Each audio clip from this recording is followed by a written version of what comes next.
Não importa onde você parou, em que momento da vida você se cansou.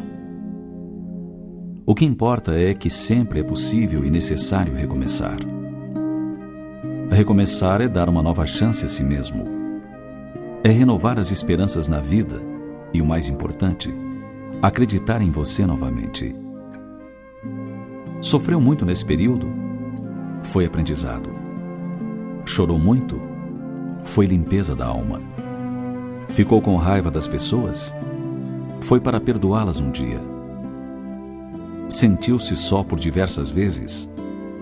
É porque fechou a porta até para os anjos. Está se sentindo sozinho? Talvez você tenha afastado as pessoas no seu período de isolamento.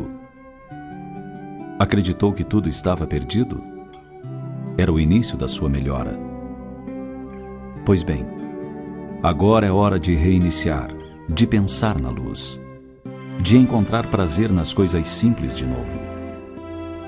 Tem tanta gente esperando apenas um sorriso seu para se aproximar. Que tal dar um jeito no visual, fazer um novo curso ou realizar aquele velho desejo de aprender a pintar, desenhar, dominar o computador ou qualquer outra coisa? Observe quantos desafios a vida está a lhe oferecer. Quanta coisa nova está esperando para ser descoberta. Quando nos trancamos na tristeza, nem nós mesmos nos suportamos. Ficamos horríveis. O mau humor vai minando nosso fígado até a boca ficar amarga. Se você está se sentindo assim, com a sensação de derrota, é hora de recomeçar. E hoje é um bom dia para enfrentar novos desafios. Defina aonde você quer chegar e dê o primeiro passo. Comece por fazer uma faxina mental, jogando fora todos esses pensamentos e sentimentos pessimistas que se acumularam ao longo do tempo. Atire para longe os ressentimentos, as mágoas, os melindres que impedem a felicidade de entrar. Desfaça-se desse sentimento de inferioridade, de incapacidade, e valorize-se. Você é o que fizer de você. Em seguida, faça uma faxina no seu quarto. Jogue fora todo aquele lixo que você acumula há tempos, só como recordação do passado. Papéis velhos dos quais você nunca precisou, discos e fitas que você não irá mais ouvir, ingressos de cinema, bilhetes de viagens e tudo aquilo que só traz recordações tristes. Abra seu guarda-roupa e retire tudo o que não usa mais. Doe para alguém que precisa. Doe os calçados que apertem seus pés ou que não servem porque seu número não é mais o mesmo. Para recomeçar, é preciso abrir espaços mentais e físicos. Depois que tomar essas providências, leia um bom livro. Assista a um bom filme para alimentar sua mente com ideias positivas e otimistas. Aproxime-se dos amigos, dos familiares, das pessoas alegres que ajudarão você a sustentar o bom ânimo e a coragem. Evite, enquanto se restabelece, a presença de pessoas pessimistas e desanimadas. Só as busque quando estiver forte o bastante e puder ajudá-las. Busque um lugar calmo e eleve a Deus uma prece. Mas comece agradecendo pela vida, pelas oportunidades renovadas, pelos obstáculos e desafios que surgem no caminho. Eles nos fazem mais fortes quando os superamos. Lembre-se, o dia de hoje é uma página em branco que o Criador lhe oferece para que você escreva um novo capítulo da sua história. Recomeçar é só uma questão de querer. Se você quer, Deus quer. É por isso que Ele acena sempre com essa nova chance chamada presente. Pense nisso e não perca nem mais um minuto.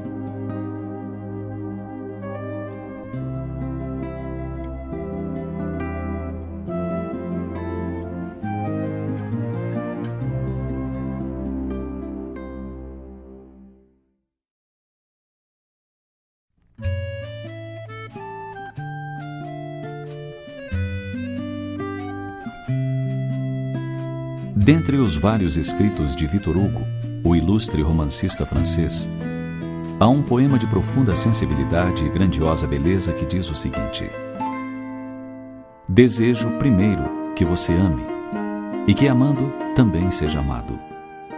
E que, se não for, seja breve em esquecer, e que, esquecendo, não guarde mágoa. Desejo também que tenha amigos, ainda que maus e inconsequentes, que sejam corajosos e fiéis, e que pelo menos num deles você possa confiar sem duvidar. E porque a vida é assim, desejo ainda que você tenha adversários, nem muitos nem poucos, mas na medida exata, para que algumas vezes você se interpele a respeito de suas próprias certezas. E que entre eles haja pelo menos um que seja justo, para que você não se sinta demasiado seguro. Desejo depois que você seja útil, mas não insubstituível, e que nos maus momentos, quando não restar mais nada, essa utilidade seja suficiente para manter você de pé. Desejo ainda que você seja tolerante, não com os que erram um pouco, porque isso é fácil, mas com os que erram muito e irremediavelmente, e que, fazendo bom uso dessa tolerância, você sirva de exemplo aos outros. Desejo que você, sendo jovem, não amadureça depressa demais, e que, sendo maduro, não insista em rejuvenescer, e que, sendo velho, não se entregue ao desespero. Porque cada idade tem o seu prazer e a sua dor, e é preciso deixar que aconteçam no tempo certo. Desejo, por sinal, que você seja triste, não o ano todo, mas apenas um dia, e que nesse dia descubra que o riso diário é bom, o riso habitual é insosso, e o riso constante é insano. Desejo que você descubra com a máxima urgência, acima e a respeito de tudo, que existem oprimidos e infelizes e que estão à sua volta. Desejo ainda que você afague um gato, alimente um cuco e ouça o João de Barro erguer triunfante o seu canto matinal, porque assim você se sentirá bem por pouca coisa. Desejo também que você plante uma semente, por mais minúscula que seja, e acompanhe o seu crescimento para que saiba de quantas muitas vidas é feita uma árvore. Desejo outro sim que você tenha dinheiro, porque é preciso ser prático. E que pelo menos uma vez por ano coloque um pouco dele na sua frente e diga: isso é meu, só para que fique bem claro quem é o dono de quem.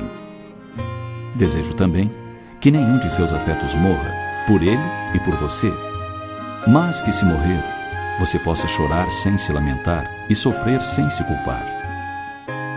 Desejo, por fim, que você, sendo homem, tenha uma boa mulher, e que, sendo mulher, tenha um bom homem, e que se amem hoje, amanhã e nos dias seguintes, e quando estiverem exaustos e sorridentes, ainda haja amor para recomeçar. Muitas vezes desejamos que a vida seja feita apenas de coisas que nos parecem agradáveis, esquecidos de que são os obstáculos que nos fortalecem e nos fazem evoluir. São as responsabilidades que nos pesam nos ombros, que nos mantêm com os pés no chão, e as forças contrárias servem de testes para nossa resistência. Assim sendo, só podemos avaliar o valor das circunstâncias pelas lições que nos deixam depois que passam. Pensemos nisso.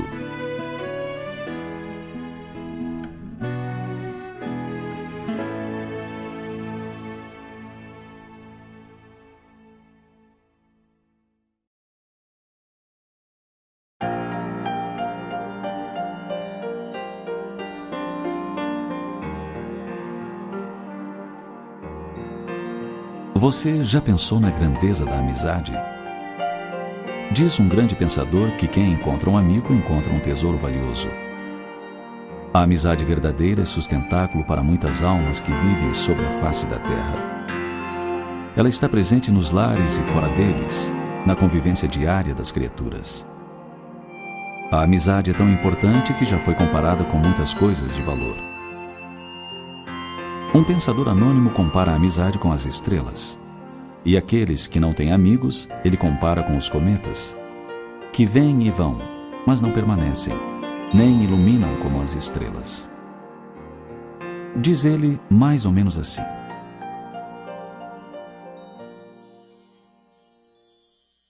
Há pessoas estrelas e há pessoas cometas. Os cometas passam. Apenas são lembrados pelas datas em que passam e retornam. As estrelas permanecem. O Sol permanece. Passam-se anos, milhões de anos, e as estrelas permanecem. Os cometas desaparecem. Há muita gente como os cometas que passa pela vida da gente apenas por instantes. Gente que não prende ninguém e a ninguém se prende. Gente sem amigos. Gente que apenas passa, sem iluminar, sem aquecer, sem marcar presença. Assim são as pessoas que vivem na mesma família e que passam um pelo outro sem ser presença. O importante é ser como as estrelas, permanecer, clarear, estar presente, ser luz, ser calor, ser vida. Ser amigo é ser estrela. Podem passar os anos, podem surgir distâncias, mas a marca da amizade fica no coração. Corações que não querem enamorar-se de cometas, que apenas atraem olhares passageiros e passam. São muitas as pessoas cometas. Passam, recebem as palmas e desaparecem. Ser cometa é ser companheiro apenas por instantes. É explorar os sentimentos humanos. A solidão de muitas pessoas é consequência de não poderem contar com alguém. É resultado de uma vida de cometa. Ninguém fica. Todos passam uns pelos outros. Há muita necessidade de criar um mundo de pessoas estrelas. Aquelas com as quais todos os dias podemos contar. Todos os dias ver a sua luz e sentir o seu calor. Assim são os amigos estrelas na vida da gente. Pode-se contar com eles. Eles são presença. São coragem nos momentos de tensão.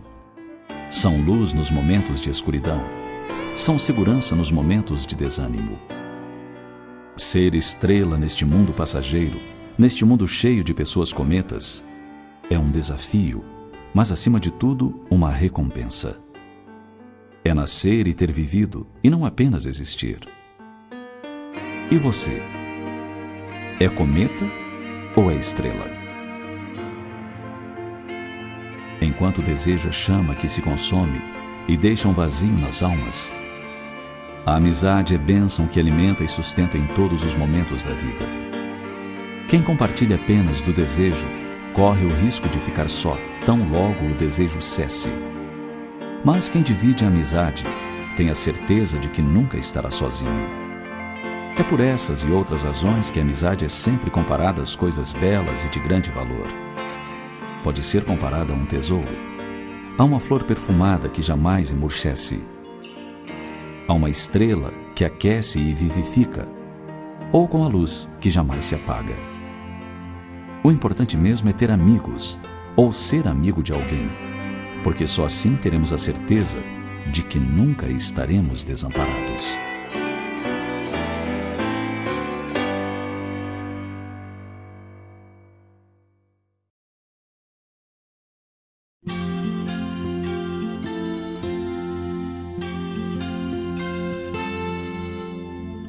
Pessoas gostam de fazer promessas, mas os apaixonados são mestres em prometer, embora nem sempre consigam cumprir as coisas prometidas.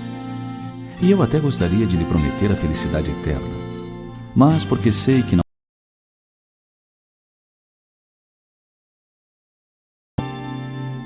eu poderia lhe prometer o mundo, mas isso não é algo que se pode alcançar. Por isso, desejo oferecer-me para construir com você um mundo diferente, um mundo melhor, um mundo onde a paz não seja uma ilusão. Eu poderia lhe prometer a Lua, mas esse magnífico satélite não está à venda. Assim, desejo exercer suave magnetismo, atraindo você aos meus braços sempre que deles necessitar. Eu poderia lhe prometer as estrelas, mas isso seria utopia. Entretanto, quero e posso ser um tênue raio de luz, sempre que a escuridão aparecer em seu caminho. Eu poderia prometer atapetar estradas com pétalas de flores para suavizar sua caminhada. Mas na impossibilidade de cumprir, desejo lhe ofertar flores de ternura, sempre que seus pés estiverem cansados. Eu poderia fazer a promessa de lhe dar o mais luxuoso castelo do mundo, mas certamente não cumpriria.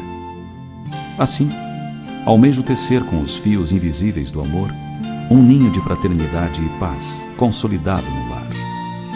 Eu poderia lhe prometer amor exclusivo, mas isso eu não posso, pois outras pessoas já conquistaram meu coração. Quando nasci, os braços de meus pais foram meu primeiro berço. Quando precisei de amigos, os encontrei. Quando descobri os laços de ternura de meus avós e outros familiares, a eles dediquei amor. Eu poderia prometer declamar as poesias mais belas do mundo para você, mas não tenho esse dom. Assim, desejo apenas procurar as palavras certas para lhe dizer nos momentos precisos e edificar com elas a ponte do diálogo que nos fará próximos em todas as situações. Eu poderia lhe prometer belos presentes a cada aniversário seu, a cada data importante para nós dois, mas temo um dia não lograr êxito. Por essa razão, desejo lhe ofertar as flores de amizade e afeição todos os dias, porque todos os dias serão importantes para nós. E se porventura um dia eu não fizer isso, socorra-me depressa, pois estarei precisando muito de sua ajuda. Eu poderia lhe prometer uma família feliz, com filhos saudáveis e inteligentes, mas isso não depende de mim. No entanto, se Deus nos confiar seus filhos para alegrar nossa união, desejo dar o melhor de mim em favor desses viajantes do infinito, sejam eles inteligentes ou não, saudáveis ou não, carinhosos ou não. Eu poderia prometer a você jamais cometer equívocos, mas não posso assegurar isto, sob pena de me trair nos minutos seguintes. Todavia, desejo envidar esforços constantes pela autossuperação. E se vier a falir, rogarei que perdoe minha fraqueza. Enfim, eu poderia fazer-lhe 1000 promessas, como tantos apaixonados.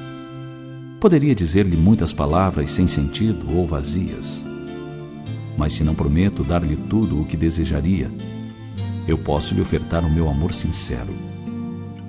Espero que você também não me prometa nada. Apenas desejo que aceite meu coração como prova das minhas mais elevadas intenções. E quando um dia o crepúsculo da existência se aproximar e nos encontrar lado a lado, aí então poderei assegurar que superamos juntos uma árdua batalha e que as promessas que não fiz se realizaram.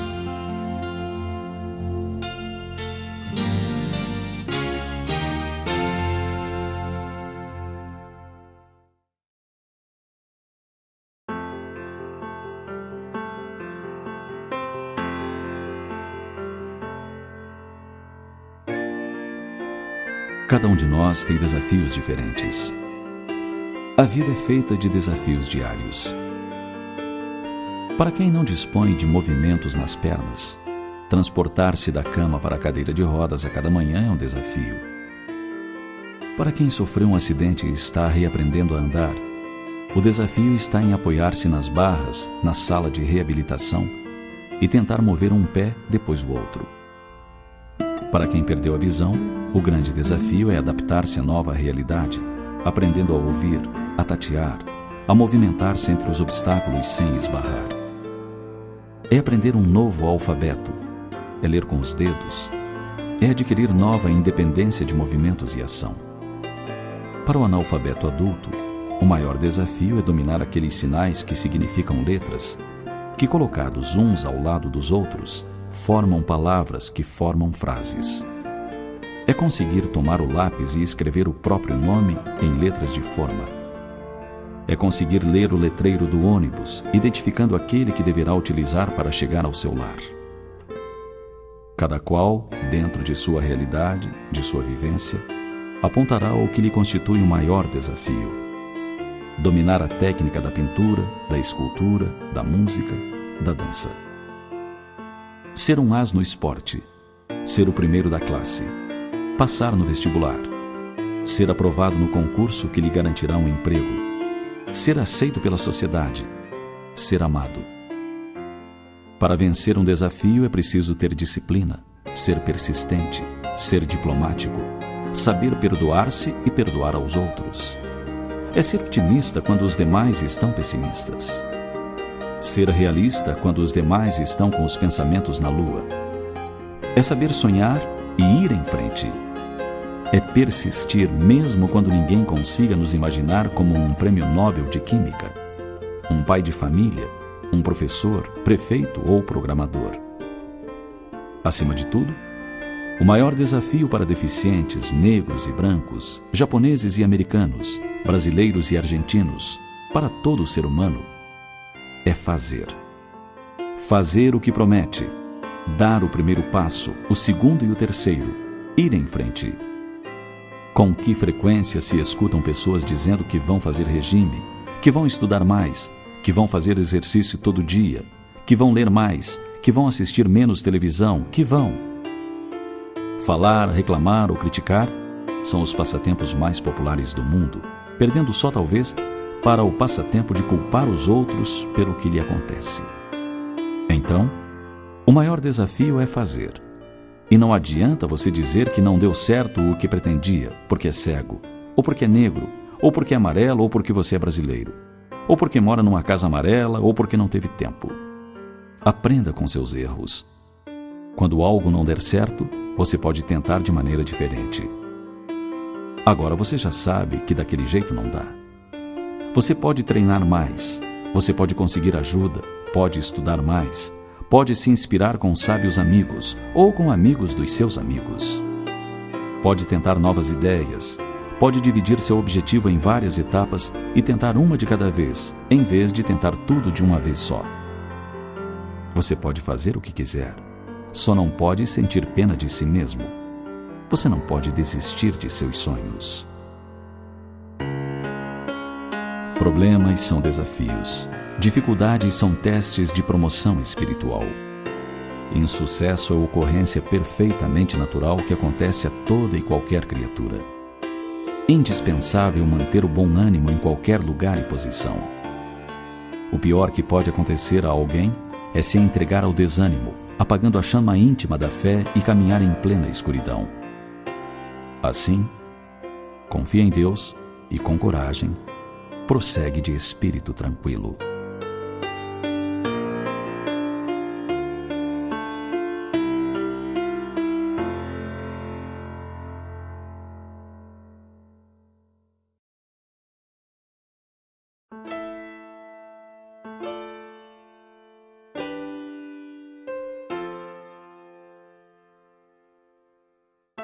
Conta-se que o dono de um pequeno comércio, amigo do grande poeta Olavo Bilac, abordou-o na rua e lhe falou: Sr. Bilac, estou precisando vender o meu sítio que o senhor conhece tão bem.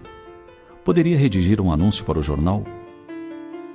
Olavo Bilac, muito solícito, apanhou um papel e escreveu: Vende-se a encantadora propriedade onde cantam os pássaros ao amanhecer no extenso arvoredo, cortada por cristalinas e marejantes águas de um ribeirão. A casa, banhada pelo sol nascente, oferece a sombra tranquila das tardes na varanda. Meses depois, o poeta topa com o homem e pergunta-lhe se havia vendido o sítio. Nem pensei mais nisso, disse o amigo. Quando li o anúncio é que percebi a maravilha que tinha. Às vezes, para que possamos reconhecer o valor dos tesouros que possuímos, é preciso que alguém nos abra os olhos. E isso não acontece somente com relação aos bens materiais, mas também no campo afetivo. Talvez motivados pela rotina ou pela acomodação, passamos a observar apenas as manias ou os pequenos defeitos daqueles que convivem conosco, esquecendo-nos das qualidades boas que eles possuem. Não é raro alguém de fora nos surpreender com a lista de virtudes dos nossos filhos que passam despercebidas aos nossos olhos. Ou então, um colega que elogia nosso esposo ou esposa, ressaltando qualidades que não estamos percebendo. Esposas que criticam o marido porque ele não abre a porta do carro para ela, não puxa a cadeira para ela se sentar, esquece o aniversário de casamento, não lhe oferece flores no dia dos namorados. Essas esposas não levam em conta que aquele mesmo homem é um pai carinhoso, dedicado, é trabalhador, honesto e sempre que ela precisa, ele está por perto para ajudar. Há maridos que desvalorizam suas esposas porque nem sempre estão em dia com a moda, porque os cabelos brancos não estão bem camuflados, porque não lhe dão atenção integral quando dela necessitam. Esses esposos certamente não se dão conta do valor que essas mulheres têm. Não percebem quantas noites elas são capazes de passar acordadas, vigiando o filho doente e enfrentar dias inteiros de trabalho exaustivo sem reclamar. Não se dão conta de que essas mulheres, tantas vezes, fazem verdadeiros malabarismos financeiros para poupar o marido de saber que o dinheiro do mês foi curto. Mães e pais que criticam os filhos porque não atendem a todos os seus caprichos, ou porque nem sempre fazem as coisas como lhes determinam, esquecidos de que esses garotos e garotas têm muito valor. São jovens que prezam pela fidelidade, que respeitam opiniões contrárias, que valorizam a família, que se dedicam a causas nobres. Jovens, saudáveis e cidadãos de bem. Assim, não façamos como o comerciante que queria vender seu sítio e, ao ler o anúncio redigido por alguém de fora, mudou de ideia. Tenhamos nós mesmos olhos de ver, ouvidos de ouvir e sensibilidade para sentir as boas qualidades e as virtudes daqueles que nos seguem mais de perto. Você sabia que há pessoas que nem sempre conseguem demonstrar seus verdadeiros sentimentos? Talvez por medo de uma decepção ou por timidez, escondem-se atrás de uma couraça de proteção que as faz sentir-se mais seguras. E essa forma de isolar-se, muitas vezes, pode aparecer disfarçada de agressividade ou de comportamento antissocial. É por essa razão que precisamos desenvolver nossa capacidade de penetrar os sentimentos das pessoas, um pouco além das aparências.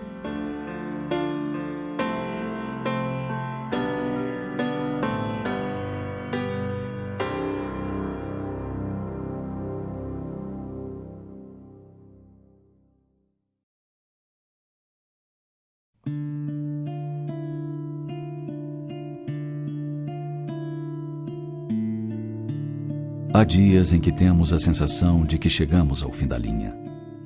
Não conseguimos vislumbrar uma saída viável para os problemas que surgem em grande quantidade. Com você não é diferente.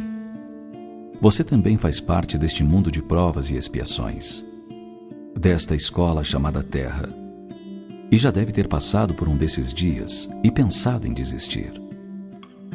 No entanto, vale a pena resistir. Resista um pouco mais, mesmo que as feridas latejem e que a sua coragem esteja cochilando. Resista mais um minuto e será fácil resistir aos demais. Resista mais um instante, mesmo que a derrota seja um ímã. Mesmo que a desilusão caminhe em sua direção. Resista, mesmo que os pessimistas digam para você parar. Mesmo que sua esperança esteja no fim. Resista mais um momento, mesmo que você não possa avistar ainda a linha de chegada. Mesmo que a insegurança brinque de roda à sua volta. Resista um pouco mais, ainda que a sua vida esteja sendo pesada na balança dos insensatos e você se sinta indefeso como um pássaro de asas quebradas. As dores, por mais amargas, passam. Tudo passa. A ilusão fascina, mas se desvanece. A posse agrada, porém se transfere de mãos. O poder apaixona, entretanto, transita de pessoa. O prazer alegra, todavia, é efêmero. A glória terrestre exalta e desaparece. O triunfador de hoje passa, mais tarde vencido. Tudo nesta vida tem um propósito. A dor aflige, mas também passa. A carência aturde, porém um dia se preenche. A debilidade física deprime, todavia, liberta das paixões. O silêncio que entristece leva à meditação que felicita. A submissão aflige, entretanto fortalece o caráter.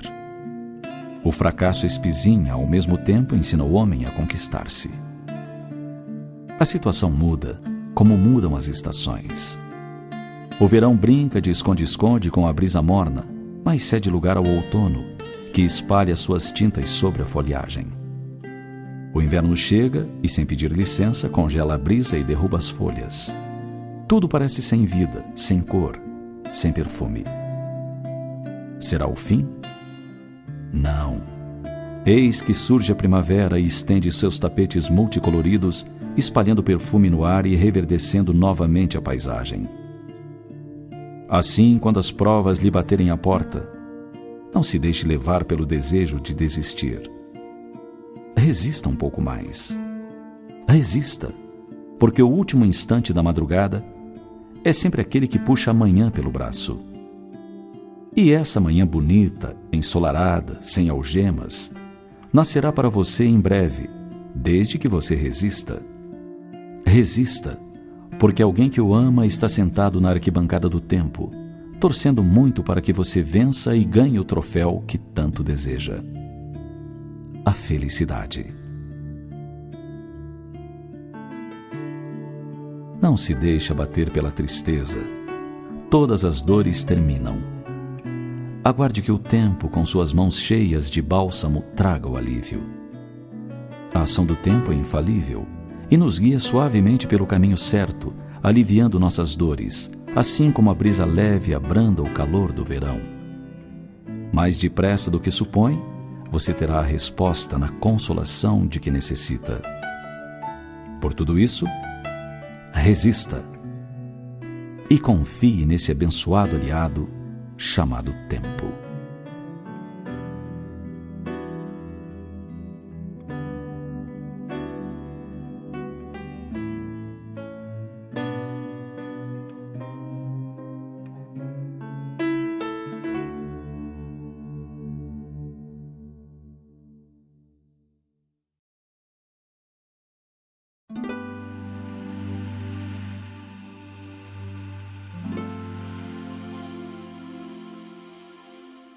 Quando eu cheguei a este mundo, não sabia ao certo o que estava fazendo aqui, até que percebi que havia alguém para me orientar na jornada. Um dia, quando você me ergueu nos braços, elevando-me acima da sua cabeça, descobri que você queria que eu percebesse o mundo de um ponto de vista muito abrangente.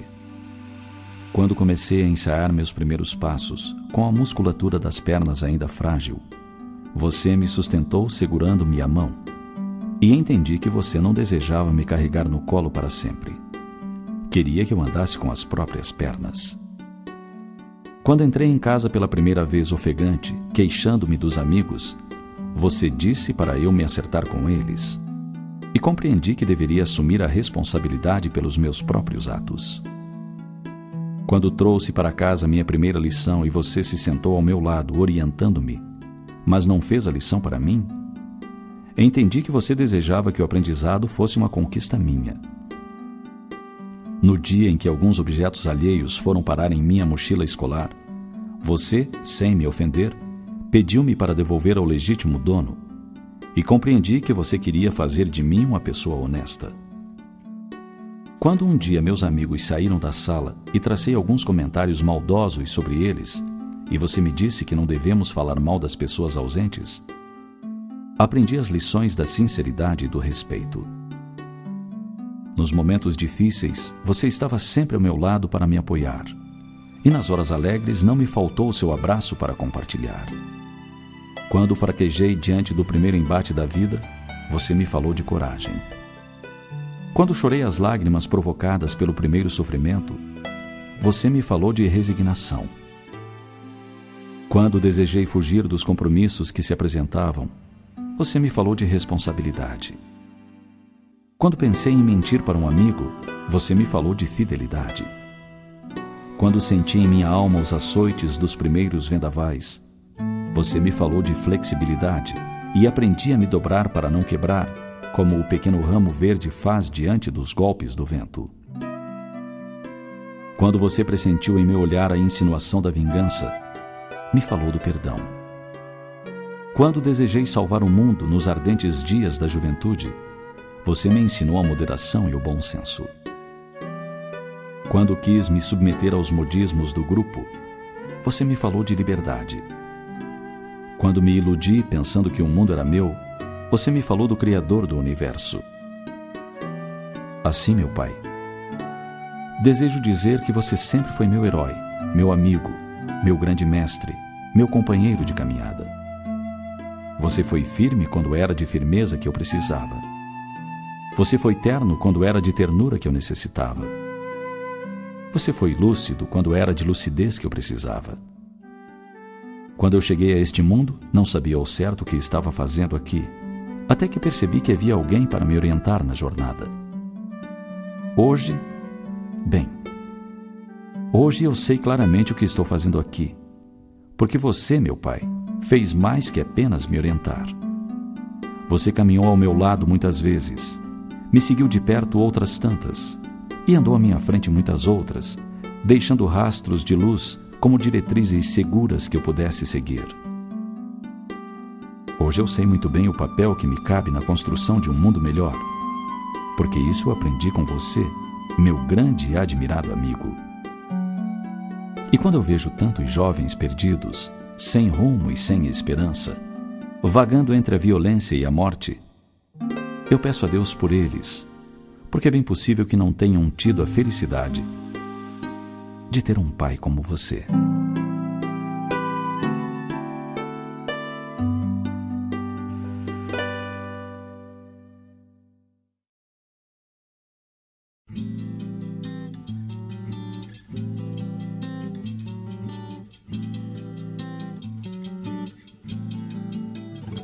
Muitas pessoas passam pela existência terrena sem a mínima preocupação com o que vão encontrar no além-túmulo.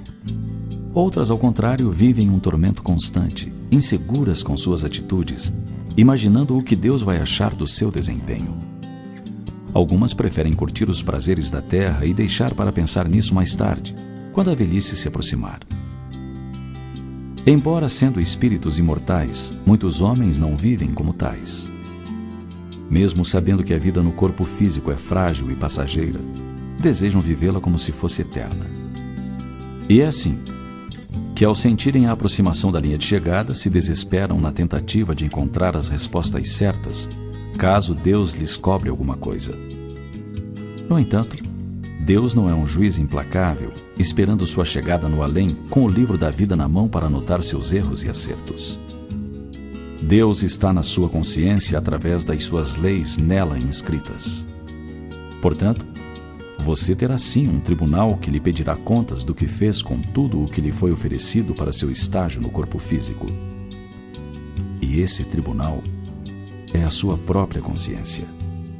Assim, se chamarmos nossa consciência de Deus, por ser a representação das leis divinas, poderemos fazer uma prévia do que Deus não vai nos perguntar. Deus não vai perguntar que tipo de carro você costumava dirigir, mas vai perguntar quantas pessoas que necessitavam de ajuda você transportou. Deus não vai perguntar qual o tamanho da sua casa, mas vai perguntar quantas pessoas você abrigou nela. Deus não vai fazer perguntas sobre as roupas do seu armário, mas vai perguntar quantas pessoas você ajudou a vestir. Deus não vai perguntar o montante de seus bens materiais, mas vai perguntar em que medida eles ditaram sua vida. Deus não vai perguntar qual foi o seu maior salário, mas vai perguntar se você comprometeu o seu caráter para obtê-lo. Deus não vai perguntar quantas promoções você recebeu, mas vai perguntar de que forma você promoveu os outros. Deus não vai perguntar qual foi o cargo que você ocupava, mas vai perguntar se você desempenhou seu trabalho com o melhor de suas habilidades. Deus não vai perguntar quantos amigos você teve, mas vai perguntar de quantas pessoas você foi amigo. Deus não vai perguntar o que você fez para proteger seus direitos, mas vai perguntar o que você fez para garantir os direitos dos outros. Deus não vai perguntar em que bairro você morou, mas vai perguntar como você tratou seus vizinhos. Deus não vai perguntar quantas horas você viveu na terra, mas vai perguntar o que você fez das suas horas. Deus não vai perguntar quem foram seus familiares, mas vai perguntar sobre a sua relação com eles. Deus não vai perguntar se houve obstáculos em seu caminho, mas vai perguntar sobre os esforços que fez para superá-los. Deus não vai perguntar sobre o patrimônio que você deixou para seus herdeiros, mas vai querer saber das riquezas espirituais que levará na bagagem. E somente você saberá que respostas terá para dar.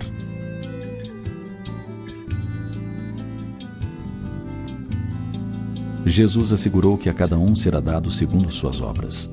Assim sendo, não adianta pensar em desculpas pelo que fez ou deixou de fazer.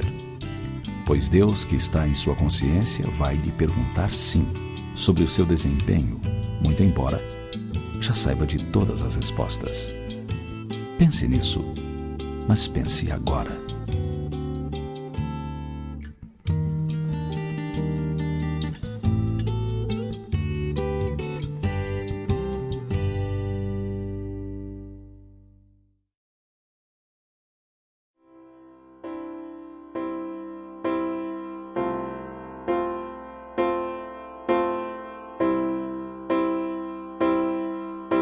Hoje levantei cedo pensando no que tenho a fazer antes que o relógio marque meia-noite. É minha função escolher que tipo de dia vou ter hoje. Posso reclamar porque está chovendo ou agradecer às águas por lavarem a poluição. Posso ficar triste por não ter dinheiro ou me sentir encorajado para administrar minhas finanças, evitando desperdício. Posso reclamar sobre minha saúde ou dar graças por estar vivo. Posso me queixar dos meus pais por não terem me dado tudo o que eu queria, ou posso ser grato por ter nascido. Posso reclamar por ter que ir trabalhar, ou agradecer por ter um trabalho. Posso sentir tédio com o trabalho doméstico, ou agradecer a Deus pela oportunidade da experiência. Posso lamentar decepções com amigos, ou me entusiasmar com a possibilidade de fazer novas amizades. Se as coisas não saíram como planejei, posso gastar os minutos a me lamentar ou ficar feliz por ter o dia de hoje para recomeçar. O dia está na minha frente, esperando para ser vivido da maneira que eu quiser. E aqui estou eu, o escultor que pode dar forma às ideias e utilidade às horas.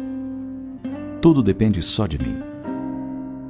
Nesta mensagem atribuída ao saudoso Charlie Chaplin, astro de Hollywood, que encantou o mundo no tempo do cinema mudo, encontramos motivos de reflexões. Sem dúvida, a vida é feita de escolhas.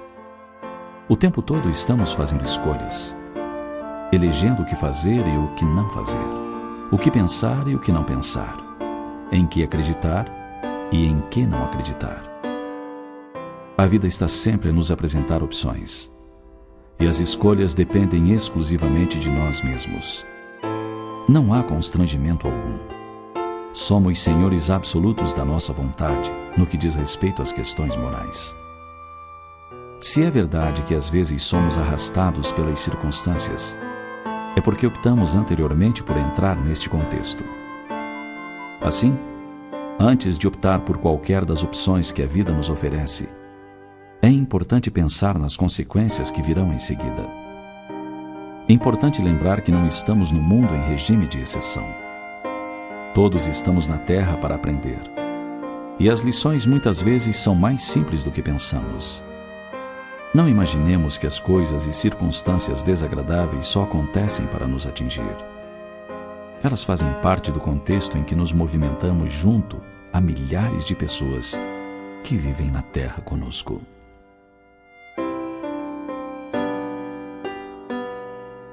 Olhe em seu jardim as flores que se abrem e nunca as pétalas caídas. Contemple em sua noite o fulgor das estrelas e nunca o chão escuro. Observe em seu caminho a distância já percorrida e nunca a que ainda falta vencer.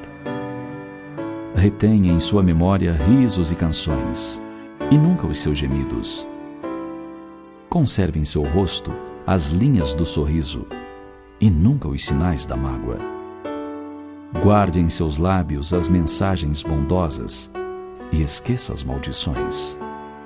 Conte e mostre as medalhas de suas vitórias e encare as derrotas como uma experiência que não deu certo. Lembre-se dos momentos alegres de sua vida e não das tristezas. A flor que desabrocha é bem mais importante do que 1000 pétalas caídas. E um só olhar de amor pode levar consigo calor para aquecer muitos invernos.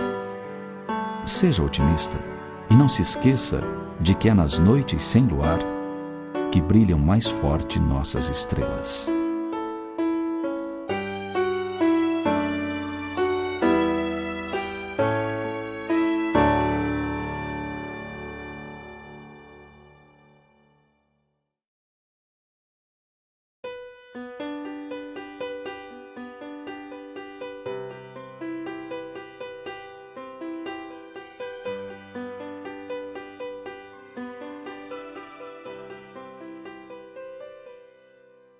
As pessoas geralmente se preocupam com a aparência física e se esmeram para mostrar uma certa elegância de acordo com suas possibilidades.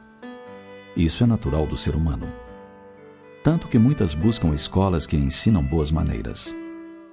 No entanto, existe uma coisa difícil de ser ensinada e que talvez por isso esteja cada vez mais rara: a elegância do comportamento. É um dom que vai muito além do uso correto dos talheres e que abrange bem mais do que dizer um simples obrigado diante de uma gentileza. É a elegância que nos acompanha da primeira hora da manhã até a hora de dormir e que se manifesta nas situações mais corriqueiras, quando não há festa alguma, nem fotógrafos por perto. É uma elegância desobrigada. É possível detectá-la nas pessoas que elogiam mais do que criticam, nas pessoas que escutam mais do que falam, e quando falam, passam longe da fofoca, das maldades ampliadas de boca em boca. É possível detectá-la nas pessoas que não usam um tom superior de voz, nas pessoas que evitam assuntos constrangedores porque não sentem prazer em humilhar os outros. É uma elegância que se pode observar em pessoas pontuais, que respeitam o tempo dos outros e seu próprio tempo. Elegante é quem demonstra interesse por assuntos que desconhece. É quem cumpre o que promete e, ao receber uma ligação, não recomenda à secretária que pergunte antes quem está falando e só depois manda dizer se está ou não está. É elegante não ficar espaçoso demais. É elegante não mudar seu estilo apenas para se adaptar ao de outro. É muito elegante não falar de dinheiro em bate-papos informais. É elegante retribuir carinho e solidariedade. Sobrenome, cargo e joias não substituem a elegância do gesto. Não há livro de etiqueta que ensine alguém a ter uma visão generosa do mundo e a viver nele sem arrogância. Pode-se tentar capturar esta delicadeza natural através da observação, mas tentar imitá-la é improdutivo. A pessoa de comportamento elegante fala no mesmo tom de voz com todos os indivíduos indistintamente. Ter comportamento elegante é ser gentil sem afetação. É ser amigo sem conivência negativa. Ser sincero sem agressividade. É ser humilde sem relaxamento. Ser cordial sem fingimento. É ser simples com sobriedade. É ter capacidade de perdoar sem fazer alarde. É superar dificuldades com fé e coragem. É saber desarmar a violência com mansuetude e alcançar a vitória sem se vangloriar. Enfim, elegância de comportamento não é algo que se tem, é algo que se é.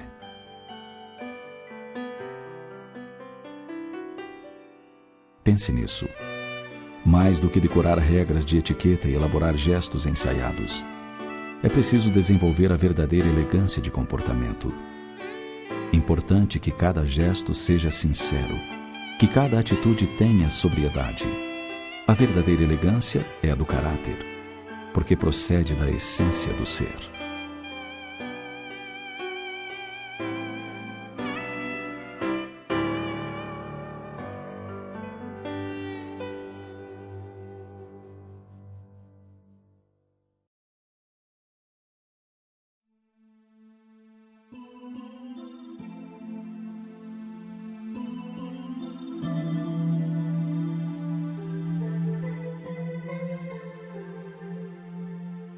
Conta-se que certa vez um homem se aproximou de Deus e pediu para que ele lhe esclarecesse sobre uma coisa da criação, que, segundo seu ponto de vista, não tinha nenhuma utilidade, nenhum sentido. Deus o atendeu e perguntou qual era a falha que ele havia notado na criação. Senhor Deus, disse o interessado, sua criação é muito bonita, muito funcional, cada coisa tem sua razão de ser. Mas, embora me esforce para compreender sua finalidade, tem uma coisa que me parece não servir para nada. E que coisa é essa que não serve para nada? Perguntou Deus. É o horizonte, respondeu o homem. Afinal, para que serve o horizonte? Se eu caminho 1 passo na direção do horizonte, ele se afasta 1 passo de mim. Se caminho 10 passos, ele se afasta outros 10 passos. Se caminho quilômetros na direção do horizonte, ele se afasta os mesmos quilômetros de mim. Isso não faz sentido. O horizonte não serve para nada. Deus olhou para seu ingênuo filho, sorriu e disse: mas é justamente para isso que serve o horizonte, para fazê-lo caminhar. Tantas vezes nós nos acomodamos em nossos estreitos limites que nos esquecemos de andar alguns passos na direção do horizonte, que nos convida incessantemente a caminhar. Quando nos esforçamos para ultrapassar nossos próprios limites, novas oportunidades surgem para que avancemos na direção do infinito que Deus nos reserva como meta de perfeição. Assim, se você está paralisado pela falta de perspectivas que o incentivem a ir adiante em busca do autoaperfeiçoamento, olhe para frente e ouça o chamamento do horizonte. Contemple as estrelas e deseje alcançá-las. Isso não é um sonho impossível. Você é filho de Deus, portanto, herdeiro do universo, herdeiro das estrelas, dos mundos que gravitam nos espaços infinitos, convidando-nos a seguir em frente, vencendo os obstáculos naturais que se apresentam na caminhada evolutiva. Mas para conseguir esse intento, é preciso esforço e perseverança. É preciso vontade de romper com as amarras que ao longo dos séculos nos mantém presos aos baixos planos da experiência carnal. E lembre-se sempre de que cada passo que você der na direção do horizonte, este mais se afastará para que você continue caminhando. E quando você conseguir alcançar o horizonte, é porque terá alcançado a linha máxima da perfeição que a escola chamada Terra pode lhe oferecer. E nesse instante, novos horizontes se abrirão, desafiando sempre e sempre aqueles que têm coragem de avançar, de seguir na direção da luz, da perfeição a que o Mestre de Nazaré nos convidou dizendo: sede perfeitos, como perfeito é o vosso Pai Celestial.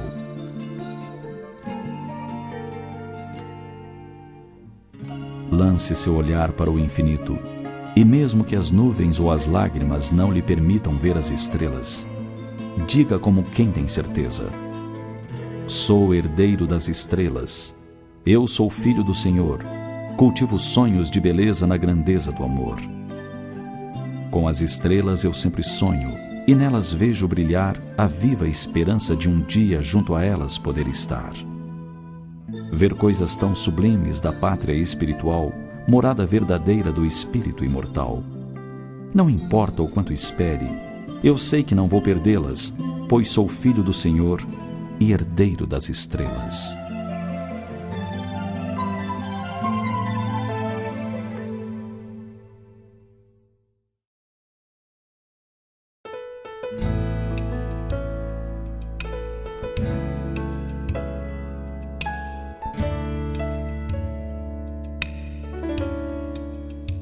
Serapião era um velho mendigo que perambulava pelas ruas da cidade. Ao seu lado, o fiel escudeiro, um vira-lata branco e preto que atendia pelo nome de Malhado. Serapião não pedia dinheiro. Aceitava sempre um pão, uma banana, um pedaço de bolo ou outro alimento qualquer. Quando suas roupas estavam imprestáveis, logo era socorrido por alguma alma caridosa. Mudava a apresentação e era alvo de brincadeiras. O mendigo era conhecido como um homem bom que perdera a razão, a família, os amigos e até a identidade. Não tomava bebida alcoólica e estava sempre tranquilo, mesmo quando não recebia nada de comida. Dizia sempre que Deus lhe daria um pouco na hora certa. E sempre na hora em que precisava, alguém lhe estendia uma porção de alimentos. Serapião agradecia com reverência e rogava a Deus pela pessoa que o ajudava. Tudo o que ganhava dava primeiro para o malhado, que paciente comia e ficava esperando por mais um pouco. Não tinham onde passar as noites. Onde anoitecia, lá dormiam. Quando chovia, procuravam abrigo embaixo da ponte do ribeirão. Ali, o mendigo ficava a meditar com o olhar perdido no horizonte. Aquela figura era intrigante, pois levava uma vida vegetativa, sem progresso, sem esperança e sem um futuro promissor. Certo dia, um homem, com a desculpa de lhe oferecer umas bananas, foi bater um papo com o velho mendigo. Iniciou a conversa falando do malhado. Perguntou pela idade dele, mas Serapião não sabia. Dizia não ter ideia, pois se encontraram num certo dia quando ambos perambulavam pelas ruas. Nossa amizade começou com um pedaço de pão, disse o mendigo. Ele parecia estar faminto e eu lhe ofereci um pouco do meu almoço e ele agradeceu, abanando o rabo, e daí não me largou mais. Ele me ajuda muito e eu retribuo essa ajuda sempre que posso. Como vocês se ajudam? Perguntou. Ele me vigia quando estou dormindo. Ninguém pode chegar perto que ele late e ataca. Quando ele dorme, eu fico vigiando para que outro cachorro não o incomode. Continuando a conversa, o homem lhe fez uma nova pergunta. Serapião, você tem algum desejo na vida? Sim, respondeu ele. Tenho vontade de comer um cachorro quente, daqueles que tem na lanchonete da esquina. Só isso? Indagou.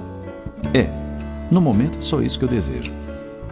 Pois bem, disse-lhe o homem, vou satisfazer agora esse grande desejo. Saiu, comprou um cachorro-quente e o entregou ao velho.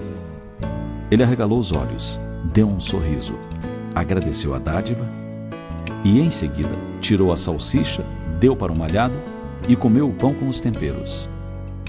O homem não entendeu aquele gesto, pois imaginava que a salsicha era o melhor pedaço.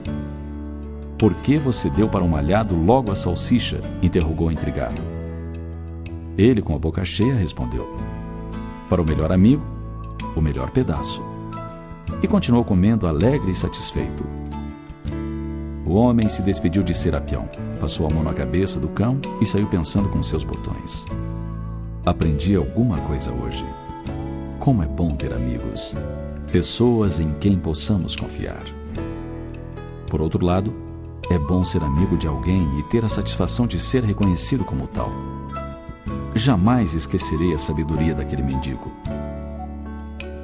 E você? Que parte tem reservado para os seus amigos?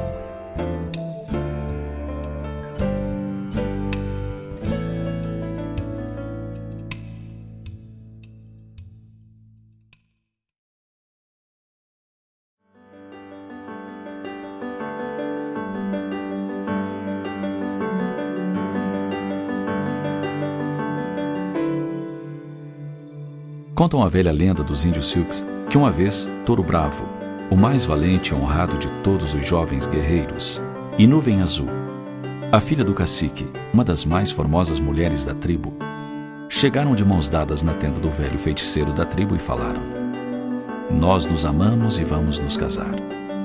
E nos amamos tanto que queremos um feitiço, um conselho ou um talismã. Alguma coisa que garanta que poderemos ficar sempre juntos. Que nos assegure que estaremos um ao lado do outro até a morte. O velho sábio, ao vê-los tão jovens, tão apaixonados e tão ansiosos por uma palavra, disse: Tem uma coisa a ser feita, mas é uma tarefa muito difícil e sacrificada. Tu, Nuvem Azul, deves escalar o monte ao norte dessa aldeia e apenas com uma rede e tuas mãos, caçar o falcão mais vigoroso do monte e trazê-lo com vida até o 3º dia depois da lua cheia. E tu, Touro Bravo, deves escalar a montanha do trono, onde encontrarás a mais brava de todas as águias. Somente com as tuas mãos e uma rede deverás apanhá-la trazendo-a viva. Os jovens abraçaram-se com ternura e logo partiram para cumprir a missão recomendada. No dia estabelecido, na frente da tenda do feiticeiro, os dois esperavam com as aves dentro de um saco. O velho pediu que com cuidado as tirassem dos sacos e viu que eram belos exemplares. E agora o que faremos? Perguntou o jovem. Nós as matamos e depois bebemos a honra de seu sangue? Ou cozinhamos e depois comemos o valor da sua carne? Propôs a jovem. Não, disse o feiticeiro. Apanhem as aves e as amarrem entre si pelas patas com essas fitas de couro. Quando estiverem amarradas, soltem-nas, para que voem livres. O guerreiro e a jovem fizeram o que lhes foi ordenado e soltaram os pássaros. A águia e o falcão tentaram alçar voo, mas apenas conseguiram saltar pelo terreno. Minutos depois, irritadas pela incapacidade de voar, as aves jogavam-se uma contra a outra, bicando-se até se machucar. E o velho disse: jamais esqueçam o que estão vendo. Este é o meu conselho. Vocês são como a águia e o falcão. Se estiverem amarrados um ao outro, ainda que por amor, viverão arrastando-se, e cedo ou tarde começarão a machucar-se mutuamente. Se quiserem que o amor entre vocês perdure, voem juntos, mas nunca amarrados. Vivei juntos, mas que haja espaço na vossa junção, e que os ventos do céu dancem entre vós. Amai-vos um ao outro, mas não façais do vosso amor um grilhão. Que haja antes um mar ondulante entre as praias de vossas almas. Cantai e dançai juntos, e sede alegres, mas deixai cada um de vós estar sozinho, assim como as cordas da lira são separadas, e, no entanto, vibram na mesma harmonia. Vivei juntos, mas não vos aconchegueis em demasia, pois as colunas do templo erguem-se separadamente, e o carvalho e o cipreste não crescem à sombra um do outro. Agindo assim, juntos estareis até que as brancas asas da morte dissipem vossos dias.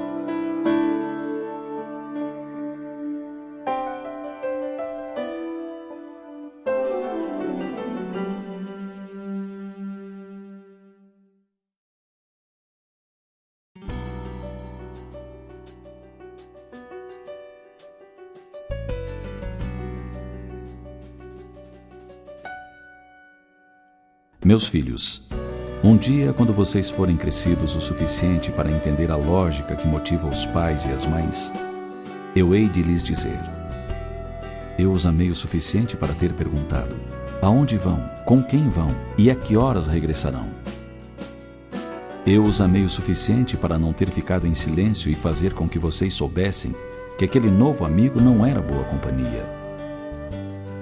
Eu os amei o suficiente para fazê-los pagar as balas que tiraram da mercearia e fazê-los dizer ao dono: nós roubamos isto ontem e queríamos pagar. Eu os amei o suficiente para ter ficado em pé junto de vocês 2 horas enquanto limpavam o seu quarto, tarefa que eu teria realizado em 15 minutos. Eu os amei o suficiente para deixá-los ver, além do amor que eu sentia por vocês, o desapontamento e também as lágrimas nos meus olhos. Eu os amei o suficiente para os deixar assumir a responsabilidade das suas ações, mesmo quando as consequências eram tão duras que me partiam o coração. Mais do que tudo, eu os amei o suficiente para dizer-lhes não quando eu sabia que vocês poderiam me odiar por isso. Essas eram as mais difíceis batalhas de todas. Estou contente. Venci, porque no final vocês venceram também. E qualquer dia, quando meus netos forem crescidos o suficiente para entender a lógica que motiva os pais e as mães, meus filhos vão dizer, quando eles lhes perguntarem se a sua mãe era má: sim, nossa mãe era má. Era a mãe mais má do mundo. As outras crianças comiam doces no café da manhã e nós tínhamos de comer pão, queijo, leite. As outras crianças bebiam refrigerante e comiam batatas fritas e sorvete no almoço. E nós tínhamos de comer arroz, feijão, carne, legumes e frutas. Ela nos obrigava a jantar à mesa, bem diferente das outras mães, que deixavam os filhos comer vendo televisão. Ela insistia em saber onde nós estávamos a toda hora. Era quase uma prisão. Mamãe tinha que saber quem eram os nossos amigos e o que nós fazíamos com eles. Insistia em que lhes disséssemos quando íamos sair, mesmo que demorássemos só 1 hora ou menos. Nós tínhamos vergonha de admitir, mas ela violou as leis de trabalho infantil. Nós tínhamos de lavar a louça, fazer as camas, lavar a roupa, aprender a cozinhar, aspirar o pó do chão, esvaziar o lixo e todo tipo de trabalhos cruéis. Eu acho que ela nem dormia à noite pensando em coisas para nos mandar fazer. Ela insistia sempre conosco para lhe dizer a verdade e apenas a verdade. E quando éramos adolescentes, ela até conseguia ler os nossos pensamentos. A nossa vida era mesmo chata.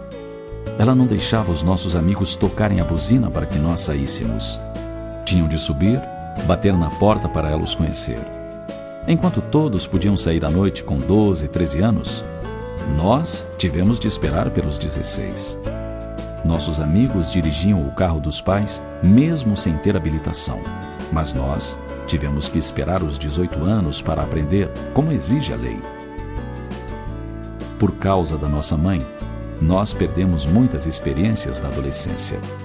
Nenhum de nós esteve envolvido em roubos, atos de vandalismo, violação de propriedade, nem fomos presos por nenhum crime. Foi tudo por causa dela. Agora já saímos de casa. Somos adultos, honestos e educados. E estamos fazendo o possível para ser também pais maus, tal como a nossa mãe. Achamos que este é um dos males do mundo de hoje. Não há suficientes mães más como a nossa mãe o foi.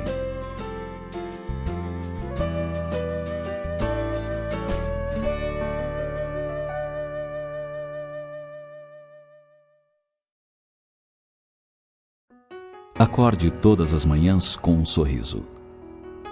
Esta é mais uma oportunidade que você tem para ser feliz. Seja seu próprio motor de arranque. O dia de hoje jamais voltará. Não o desperdice.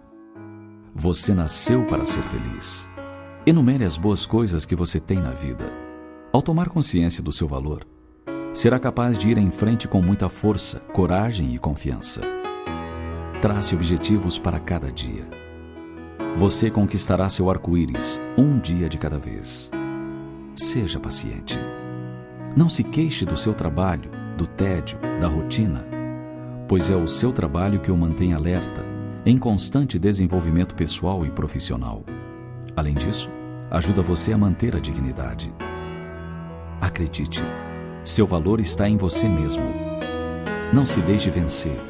Não seja igual, seja diferente, seja especial. Quando nos deixamos vencer, não há surpresas, nem alegrias. Conscientize-se de que a verdadeira felicidade está dentro de você. A felicidade não é ter ou alcançar, mas ser e doar-se. Estenda sua mão, compartilhe, sorria, abrace, deixe-se envolver pelo afeto. A felicidade é como um perfume. Você o passa nos outros e o cheiro fica um pouco em suas mãos. E quando você se deixa envolver por essa fragrância especial, ao abraçar alguém, deixa um pouco do seu cheiro, pois esse perfume é contagiante. O importante de você ter uma atitude positiva diante da vida, ter o desejo de mostrar o que tem de melhor, é que isso produz efeitos colaterais maravilhosos. Não só cria um halo de conforto para os que estão ao seu redor, como também encoraja outras pessoas a serem mais positivas. O tempo para ser feliz é agora. O lugar para ser feliz é aqui. A felicidade está ao alcance de todos, mas somente as pessoas especiais a têm alcançado. E sabe por quê? Porque as pessoas especiais são aquelas que têm a habilidade de dividir suas vidas com os outros. Elas são honestas nas atitudes, são sinceras e compassivas, e estão certas de que o amor é parte de tudo. As pessoas especiais praticam a arte de se doar aos outros e ajudá-los com as mudanças que surgem em seus caminhos. As pessoas especiais não temem dividir seus conhecimentos, compartilhar seus sonhos, suas alegrias. Elas não têm medo de ser vulneráveis. Acreditam que são únicas e têm prazer em ser quem são. As pessoas especiais são aquelas que se permitem a aventura de estar próximas dos outros e importar-se com a felicidade alheia. Elas sabem que o amor é o que faz a diferença na vida. As pessoas especiais são aquelas que realmente tornam a vida bela. E você também é uma dessas pessoas especiais? Pense nisso. Todas as pessoas são especiais. Todas foram especialmente geradas pelo amor do Criador do Universo, que enfeita o céu com as estrelas e coloca na intimidade de cada ser uma centelha de luz. Compete a cada pessoa fazer brilhar sua própria luz, conforme o convite de Jesus. Se você ainda tem alguma dúvida sobre que atitudes tomar para ser feliz, anote estas ligeiras dicas e as realize. Em breve, verá que novos horizontes se abrem, mostrando uma realidade diferente. A realidade das pessoas felizes.